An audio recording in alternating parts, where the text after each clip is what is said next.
Oh, darling, stay right there. You're wrapped up in Emerson Dameron's Medicated Minutes, America's #1 avant-garde personal development program on K-Chung, Los Angeles. Let it tease you a little. Let it charm you open. Let it remind you that becoming yourself doesn't always have to hurt. Sometimes it can purr, sometimes it can wink, and sometimes, honey, levity saves lives.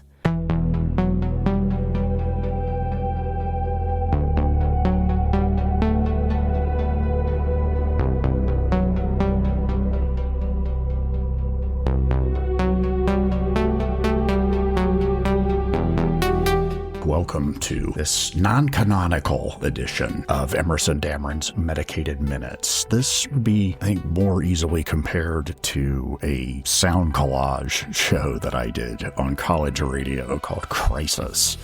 The podcast, which, if you're listening to this, you're listening to that, because that and the version that went out over the air are different from one another in pretty significant ways. So this is the word I'm looking for, because I'm describing this. There's this over here, which you're listening to. You're chilling. You're having a great time. Keep right on if that's what you want to do, but there's also that over there. And if you want to go over there and listen to that, go to kchungradio.org. We do have a hell of a floating sound collage for you. We have a live set for Not IUV, which, if you like that, definitely go check out the archived episode of the show at kchungradio.org. They have archives there. See if you can find that one, because there was a whole second part to the set that I cannot put on the podcast because Spotify is very particular about what is and is not a podcast. And you could talk over music as much as you want, as long as you don't sing over it. So if you dig that part, check that out. We have also found Flotsam and Esoterica, courtesy of the Prellinger Archive, the legendary archivist librarians out of San Francisco. And of course, none of this would be happening were it not for the good offices of K-Chung. K-Chung, Los Angeles, 1630 AM, kchungradio.org. Levity saves lives. Here we go.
Mom, I've got it.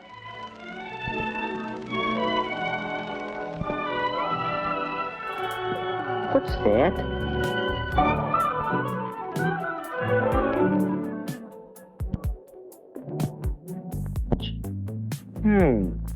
Oh, yes, the ticket he told me about. Well, let's see what he has to say. Here's the latest on my broken ankle. Doc says I'll be all right, only I have to stay off my feet for a week or so. Anyway, here's the ticket for the High Teen Carnival. It's too late to turn it in, so you have yourself a time and tell me all about it. One couple. That means a date. Not like just going around with a crowd. Just me and the girl. Well, that's all right. Only, what girl? Who? How do you choose a date? Whose company would you enjoy? Well, one thing you can consider is looks. Woody thought of Janice and how good-looking she was. He'd really have to rate to date somebody like her.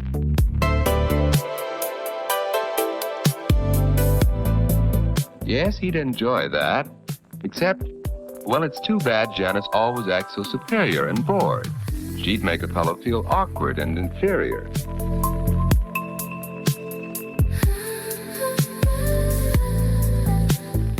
Well, perhaps someone who doesn't feel superior. There's Betty, and yet it just doesn't seem as if she'd be much fun. What about Anne? She knows how to have a good time and how to make the fellow with her relax, have fun too. Yes, that's what a boy likes. He wants to know he's appreciated. Anne would be fun on a date. So Woody decided he'd ask Anne for this first date. But just how should he ask her? And what if she refused?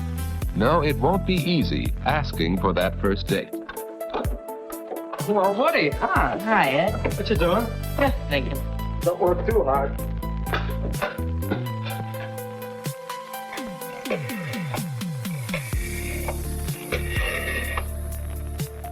Ed, is this private?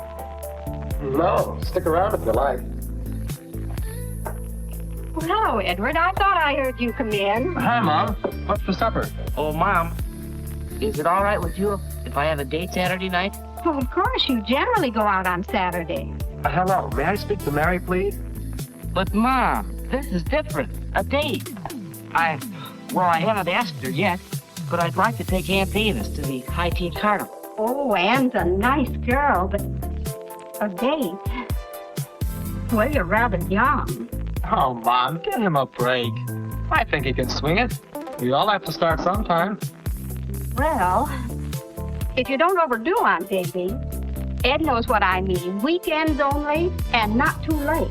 Thanks, Mary? Mom. I just called up to check on the night. I think I can get by a little earlier than usual. I'm 7:30. All right, Mary. Bye now. Boy, you sure make it sound easy. How do you do it? Practice, my boy. Experience. But I don't think I'll know what to say, what to talk about. Now, don't worry about that. Just be your natural talkative old self. Come on, let's see what's for supper. Wait a second. Oh, Mom, is the floor dry yet? Yes, you can come in.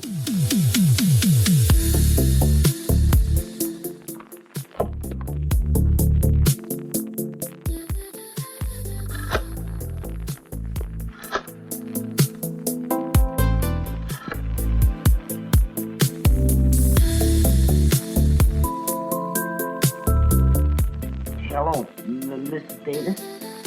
This is Woody. Alan Woodruff. May I speak to Anne? How do you ask for a date? What about this? Anne? Well, how about a date? Well, really? No thanks, Woody.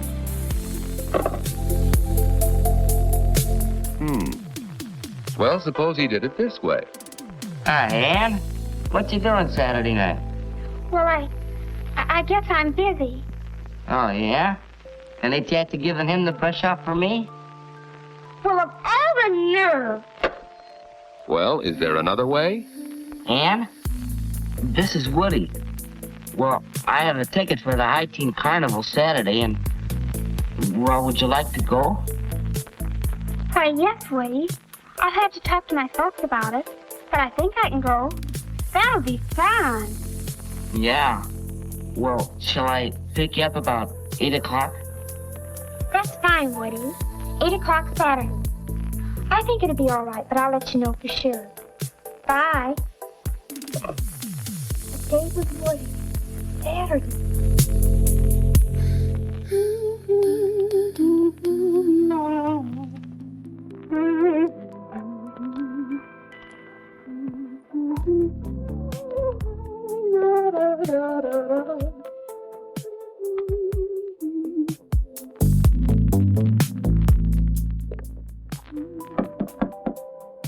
Come here. Hi, Ann. Hi, Judy.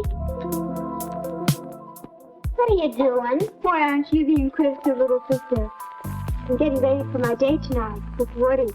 Oh, he's nice. A date, huh? What'll you do? Go to some fancy place for dinner? No, silly. We're going to the High Teen Carnival, and then he'll bring me home. Oh, that doesn't sound like much. We'd have fun at the carnival, you and I, wouldn't we? Oh, yes. Well, Woody and I are going to have fun in just that way. I think the important thing about a date is to have a good time. You don't need to spend a lot of money to do that. You just enjoy whatever you're doing, whether it's movies or parties or anything. And you leave your boyfriend enough money so he'll ask you again. My, you'll be out late. Why not particularly late? Mom and Dad and I have an agreement about what time to come in. Look, will you be a honey and get my stockings from the bathroom? Sure.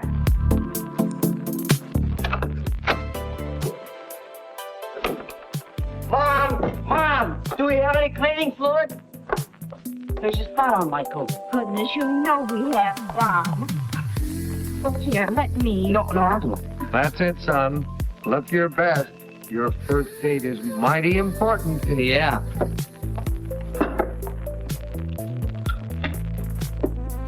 Dad, were you excited the night of your first date? I sure was. So was I. I took my date seriously. A date was a major event. Why, the night of my first date, my date had a flat tire and he was an hour late. And he didn't even bother to call me.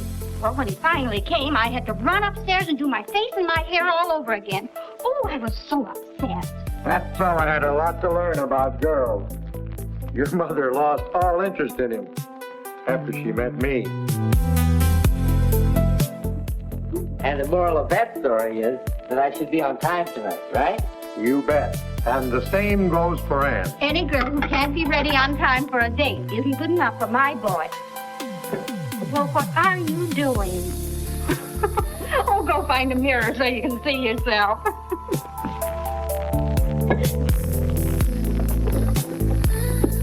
Hi, Woody. Oh, hi. Good night, eh? Yeah. Flowers. Ann won't expect flowers, will she? Huh? Oh, I hardly think so. I'm taking these to Mary because it's a special occasion. Of course, if you want to take flowers anyway, guess there's no law against it. But I don't have to. I left it to Richie Affair. That's the general idea. Flowers for a prom or a very special party. Otherwise, you don't need to. Say, I'll have to run. Me too. See you later. I'm going, folks. All right, Ed. Have a nice time.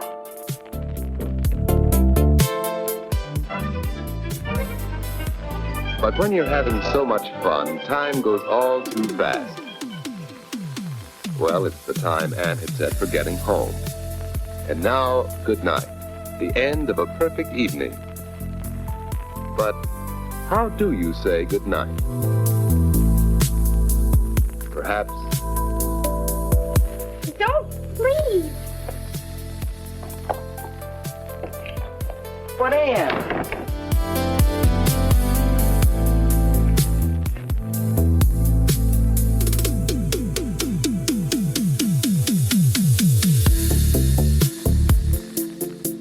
it could go this way.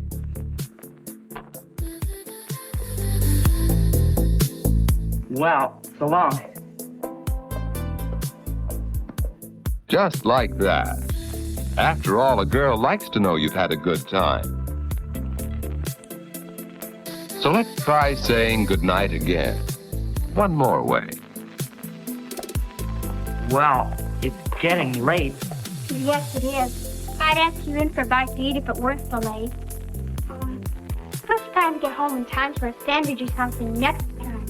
Say, that sounds good. I'll call you next week. Will you? Well, thanks so much. I had loads of fun. So did I. Good night, Woody. Night, Ann.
Hello there.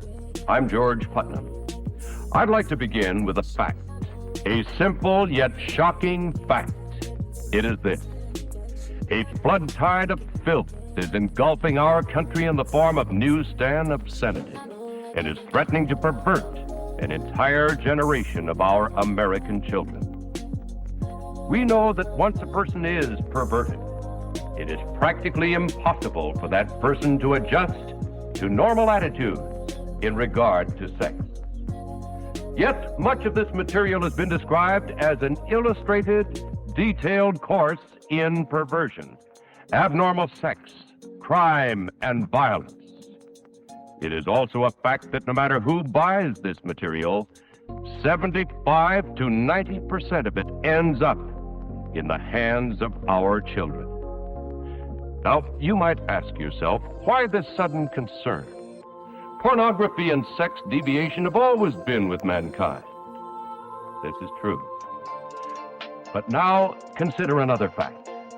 Never in the history of the world have the merchants of obscenity, the teachers of unnatural sex acts, had available to them the modern facilities for disseminating this filth.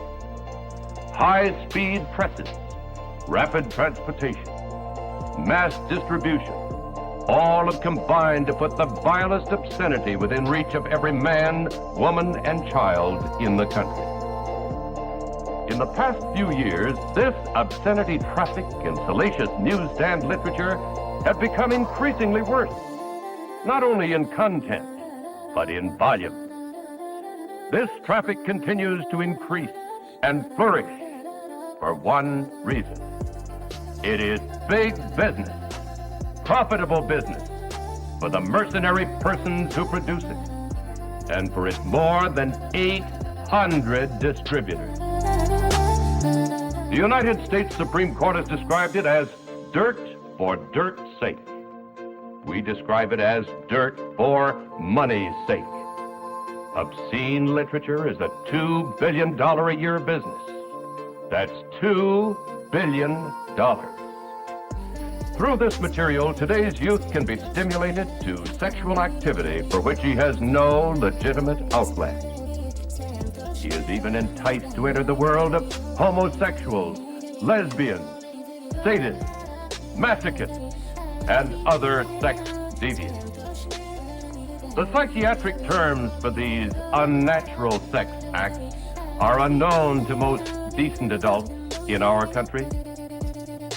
But through this salacious material, these abnormalities are corrupting the minds and the hearts of our children. Perversion for profit.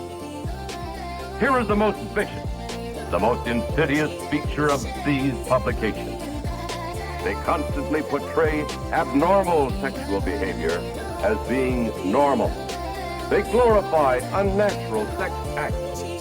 They tell youngsters that it's smart, it's thrilling, it provides kicks to be a homosexual, a sadist, and every other kind of deviant. The Military Chaplains Association of the United States, practically every major fraternal, civic, and religious organization, the juvenile court judges, the Federal Bureau of Investigation, innumerable psychiatrists, sociologists, and psychologists attribute the moral decay among our people in very large part to the obscene and pornographic literature so prevalent in our society. This moral decay weakens our resistance to the onslaught of the communist masters of deceit. A major factor that makes youngsters prime targets for this printed filth is the natural curiosity of youth about the mysterious force of sex. Yet, on virtually every newsstand is a welter of misinformation which can wreck them for life. Well, at this point, my friends, I wish to make it clear that the obscenity I'm talking about and the examples that I'm about to show you were not bought on the sly from under the counter. They were not purchased on Skid Row or on the other side of the tracks. They can be bought openly by anyone in drugstores, groceries, delicatessens, terminals, malt shops, cigar stores, newsstands, all over the community. They can be purchased by children, whether in a small town like McAllen and the Rio Grande, or in Chicago, New York, or Los Angeles.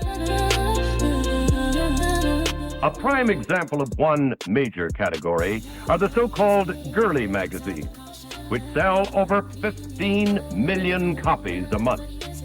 These highly colorful magazines picture stark nudity on slick paper. They often present their subject on bed or couch, in positions indicative of intercourse or other sex acts, obviously calculated to stimulate the reader. The nakedness, the nudity of these magazines is defended and foisted upon the people by a vociferous minority in our society. They lack the moral standards and values of our Judeo-Christian heritage. They not only oppose the principles of that heritage, which has given us our rich institutions and laws, but they advocate their overthrow. For the sake of decency in this film, we have partially covered the pictures and disguised the identity of the model. But actually, these magazines not only display complete nudity, but they do so in a perverted manner. Such as this appeal to the sodomist. Such as these shots, which are typical of the preoccupation with the female breast, to a point that it has become a fetish. And this one, with its overtones of bestiality, and with lesbian implications.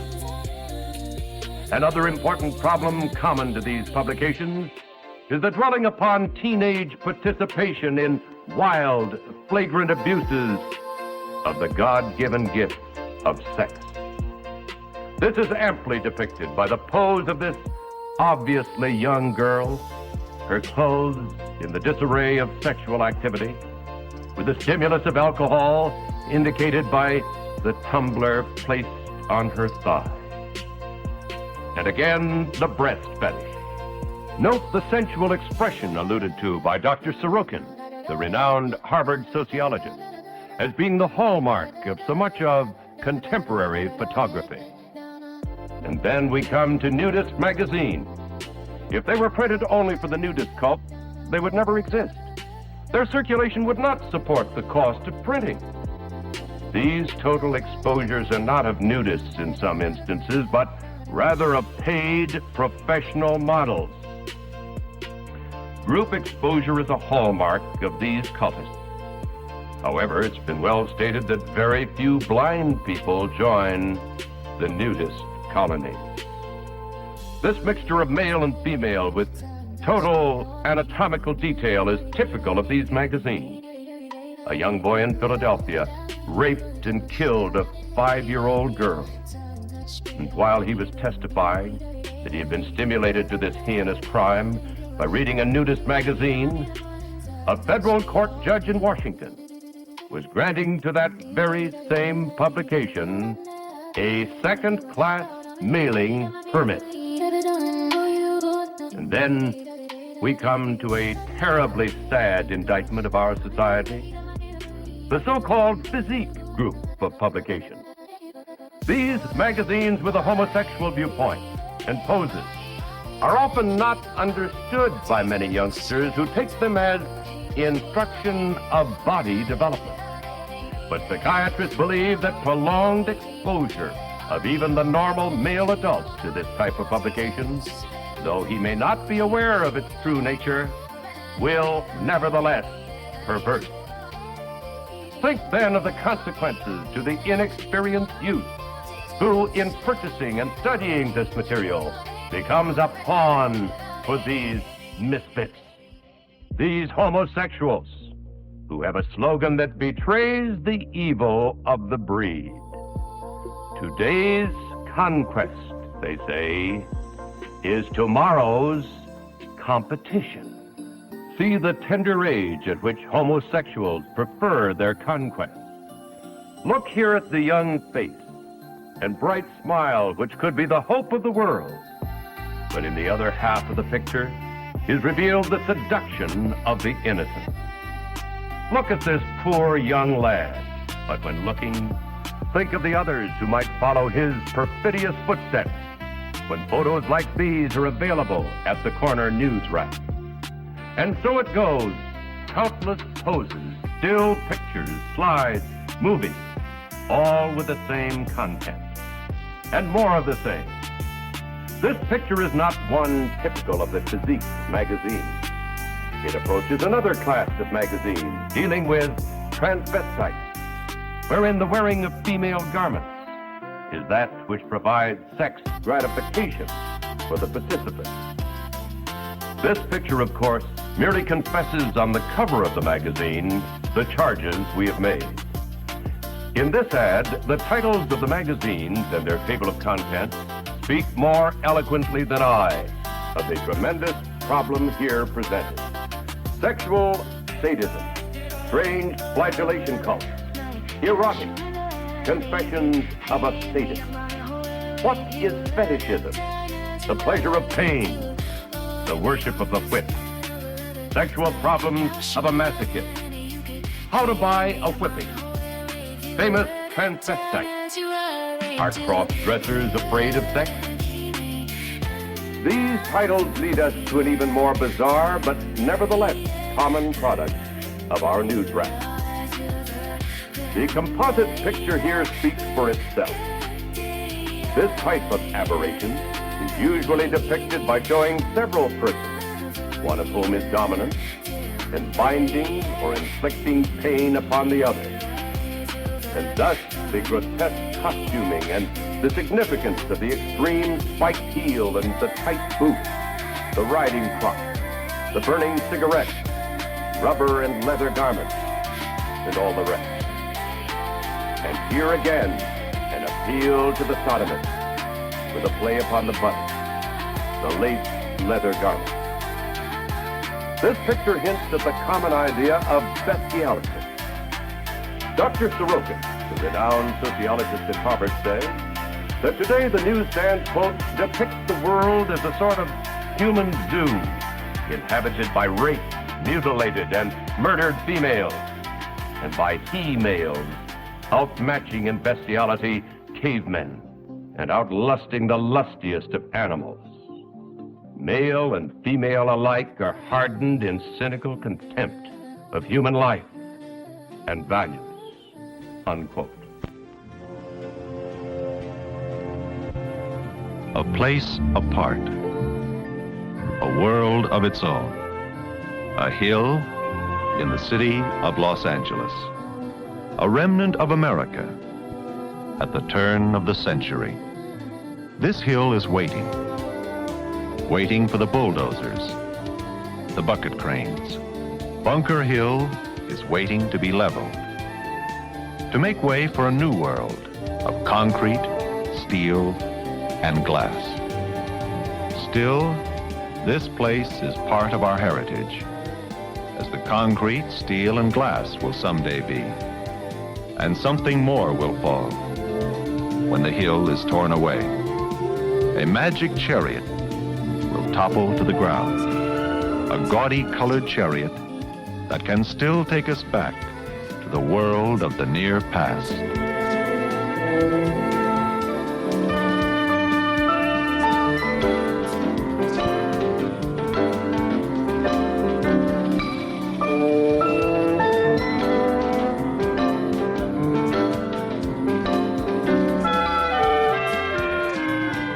Over 60 years ago, 150 million passengers ago, Angel's Flight began its first climb upward from the lowlands of Los Angeles to the crest of Bunker Hill.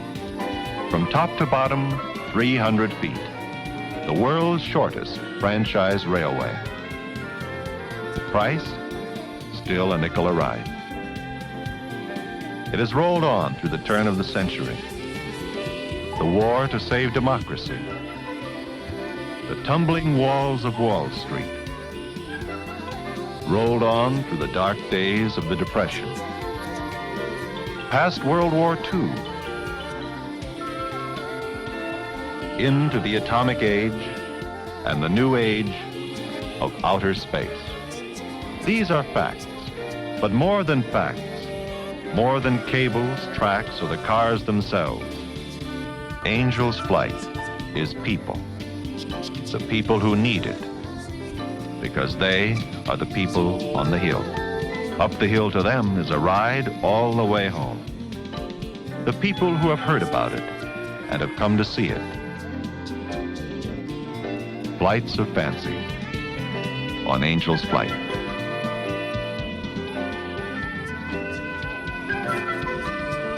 Angel's Flight is also those who walked in its shadow.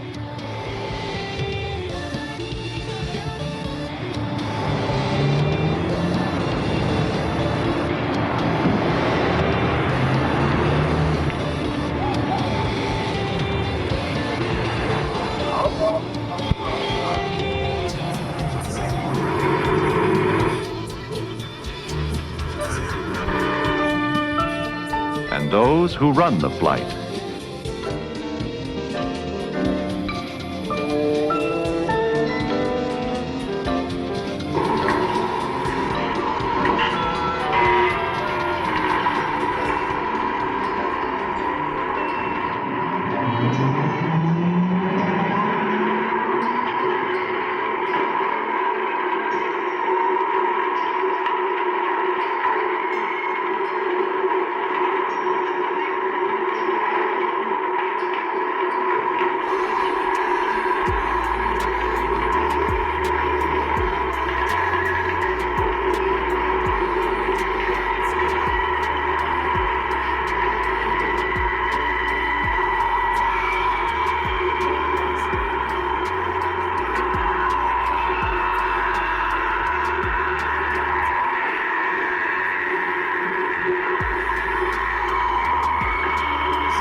Far more than angel's flight will fall when these ties and tracks are torn apart.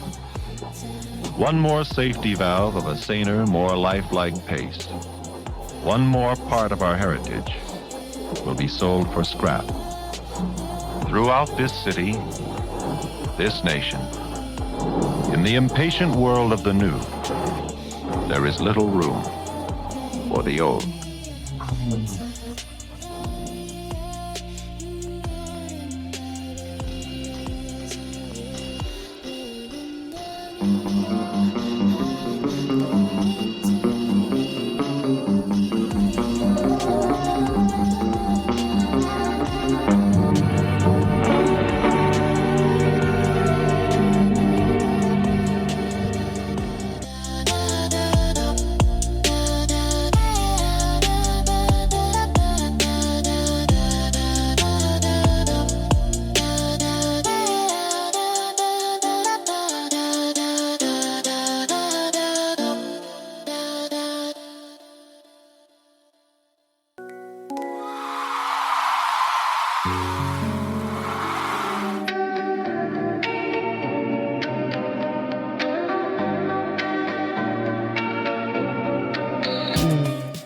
You're listening to Emerson Dameron's Medicated Minutes, America's #1 avant-garde personal development program on K-Chung, Los Angeles. Stay delicious, darling. Levity saves lives.